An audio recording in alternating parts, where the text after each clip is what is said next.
मेरा नाम शक्ति सिंह दग्दी है। आज हम E304 electrical design and drawing में टॉपिक डिस्कस करेंगे relation between D and L for DC machine.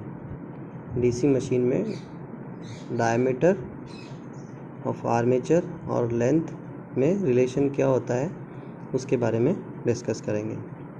तो सबसे पहले हमें क्या ध्यान रखना है, DC मशीन की आउटपुट इक्वेशन पावर की वो क्या होती है, E = EMF into armature current into 10⁻³ kilo watt. तो ये हमारे पास में पावर की इक्वेशन आई है। दूसरी इक्वेशन हमें क्या ध्यान रखनी है, EMF equation E = K∅N। E = K∅N। K की वैल्यू होती है ZP/A। Z है नंबर ऑफ कंडक्टर, P है नंबर ऑफ पोल और A है नंबर ऑफ पैरेलल पाथ।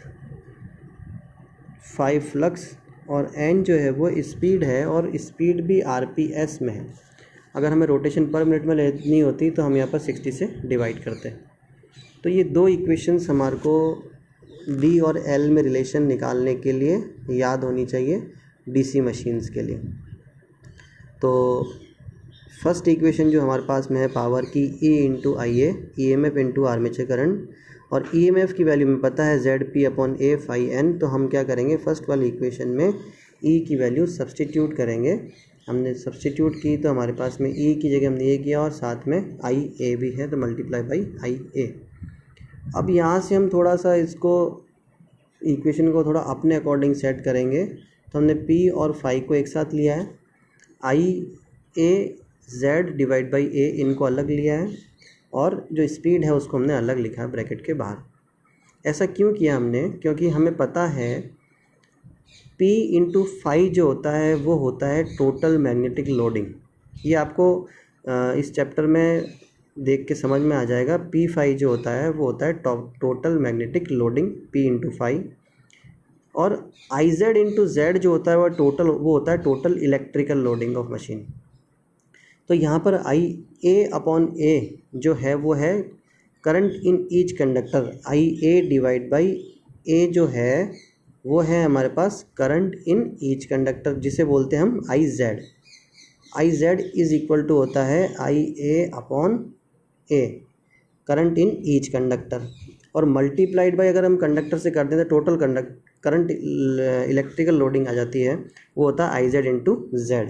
तो हमारे पास यहाँ पर IZ × Z हो गया, P∅ हो गया, स्पीड हमारे पास वैज इट इज़ रह गई। मतलब इस वाले ब्रैकेट को तो हमने लिख दिया P∅, इस वाले ब्रैकेट को लिख दिया हमने IZ × Z, और N जो बचा था हमारे पास वो एज इट इज़ नीचे आ गया। तो ये तीन चीज़ें हमारे पास में आई। इन तीनों को हमने जब लिखा है वर्ड्स में तो total magnetic loading multiplied by total electric loading multiplied by speed of armature in RPS multiplied by 10⁻³ kilo watt. तो यहाँ तक तो हम पहुँचे पावर के लिए। दो फॉर्मूले हमें और याद रखने पड़ेंगे, और वो क्या है, स्पेसिफिक मैग्नेटिक लोडिंग और स्पेसिफिक इलेक्ट्रिक लोडिंग। ये फार्मूला आपको याद होना चाहिए। स्पेसिफिक मैग्नेटिक लोडिंग जिसे हमें किससे डिनोट करते हैं, BAV से डिनोट करते हैं। इसका फॉर्मूला होता है P∅/πdl। P पोल, 5 फ्लक्स, D डायमीटर और L लेंथ। तो यहाँ से हम P∅ की वैल्यू निकाल लेंगे तो हमारे पास P∅ की वैल्यू आ जाएगी BAV/πdl। Similarly specific electric loading हमें फॉर्मूला याद होना चाहिए, जिसे हम AC से डिनोट करते हैं। उसका फॉर्मूला होता है IZ × Z divide by πD। तो यहाँ से हम IZ × Z की वैल्यू निकालेंगे, वो आएगी AC × πD। ऐसा हमने क्यों किया, ये दो फॉर्मूले हमें याद हैं, इनसे हमने P∅ की वैल्यू निकाली और IZ × Z की वैल्यू निकाली। ये दोनों वैल्यू हमें यहाँ इस इक्वेशन में सब्सटीट्यूट करनी है।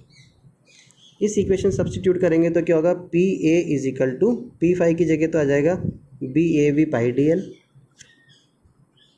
IZ × Z की जगह आ जाएगा AC × πD, और स्पीड एज इट इज़ रह जाएगी N × 10⁻³ किलो वाट। अब हम इनको इस इक्वेशन को सॉल्व करें तो हमारे पास में 2 पाई हैं तो हो गया pi square, B A V लिख दिया, ए सी लिख दिया और 10⁻³ मतलब हमने जो कांस्टेंट चीज़ें थी उनको एक ब्रैकेट में कर दिया और जो वेरिएबल थी डायमीटर एल और एन जो नोटेशन थे हमारे पास वो हमने उनको अलग ले लिया। इस पूरे कोफिशिएंट को, इस पूरी कांस्टेंट वैल्यू को हमने C0 से नाम दे दिया C0। इसे बोलते हैं आउटपुट कोफिशिएंट।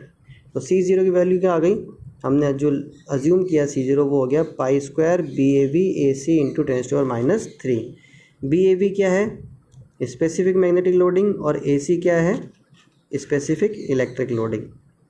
जब क्वेश्चन हमें न्यूमेरिकल आएगा इसके ऊपर तो हमें इनकी वैल्यू गिवन होगी, बी ए वी की वैल्यू गिवन होगी, ए सी की वैल्यू गिवन होगी। यहाँ से हम C0 को फाइंड आउट कर सकते हैं। C0 को फाइंड आउट करने के बाद पावर भी हमें दे रखी होगी क्वेश्चन में न्यूमेरिकल में।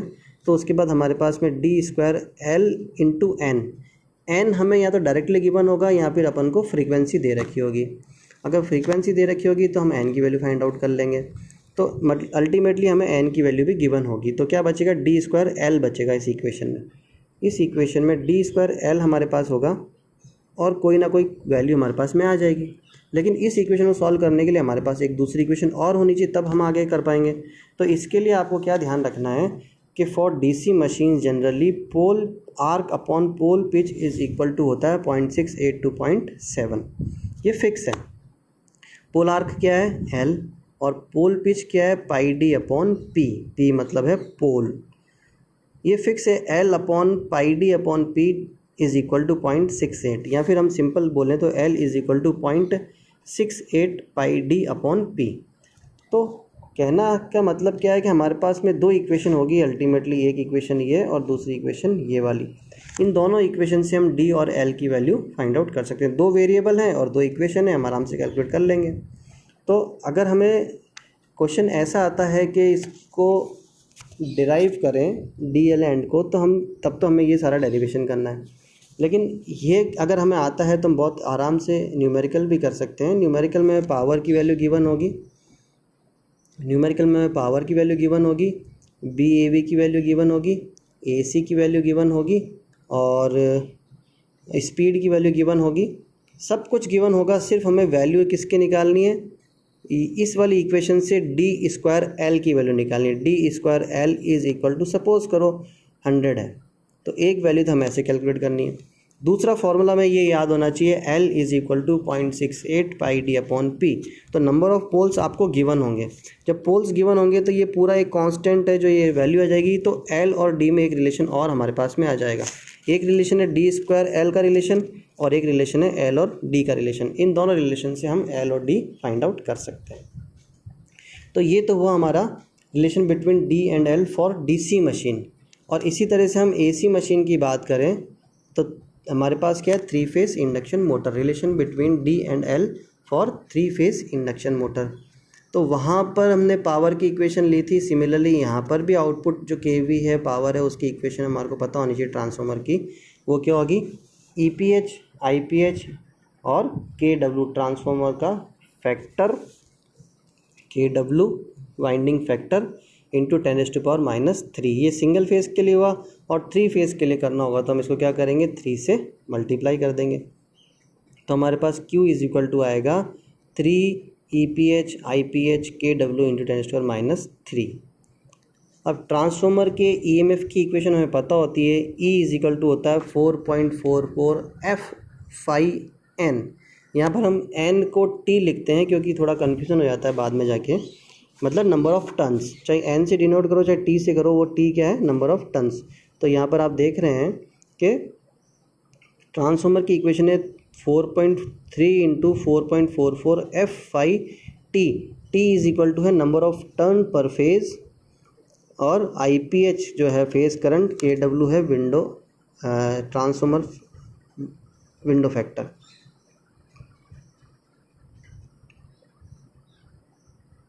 तो यहाँ से हमें क्या ध्यान रखना है, हमें फ्रीक्वेंसी पता होती है F is equal to NPS divide by 2। यहाँ पर NS की वैल्यू क्या है, RPS में है। सिंक्रोनस स्पीड जो है वो किस में, RPS में।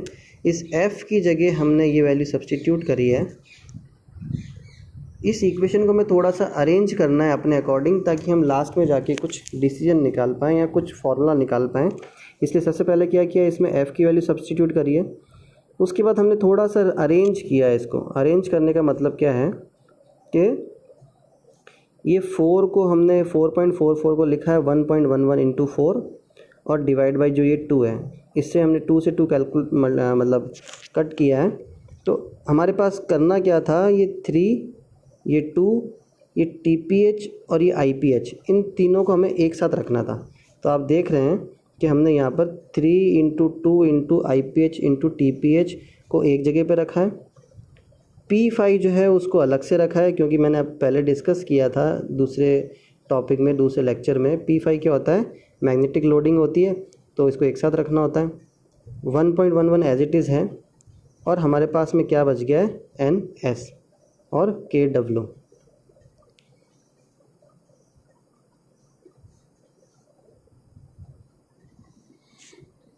KW क्या है, स्टेटर वाइंडिंग फैक्टर। तो KW स्टेटर वाइंडिंग फैक्टर हमारे पास में है इसमें। तो यहाँ से अगर हम आगे देखें तो हमने इक्वेशन को अरेंज करना है। तो P5 यहाँ पर आ गया, और ये कैलकुलेशन आपको देखनी है, ये ब्रैकेट जो है इसकी कैलकुलेशन कैसे हुई है। तो आप यहाँ देखें, total number of armature conductor क्या होता है, नंबर ऑफ़ फेज़, जितने फेज़ हैं मल्टीप्लाई बाई 2 इंटू पर फेज़ टर्न। एक टर्न में 2 कंडक्टर होते हैं 2T, एक टर्न में 2 कंडक्टर होते हैं तो 2T, और फेज़ होंगे 3, तो 3 इंटू 2 इंटू T। तो ये हो जाता है हमारे पास में IZ, 2 कंडक्टर और वो भी 3 फेज़ के लिए, तो मल्टीप्लाइड बाई 3। तो ये था IZ, और IZ को जब Z से मल्टीप्लाई कर देते हैं तो हमारे पास क्या होगा, इलेक्ट्रिकल लोडिंग आएगी।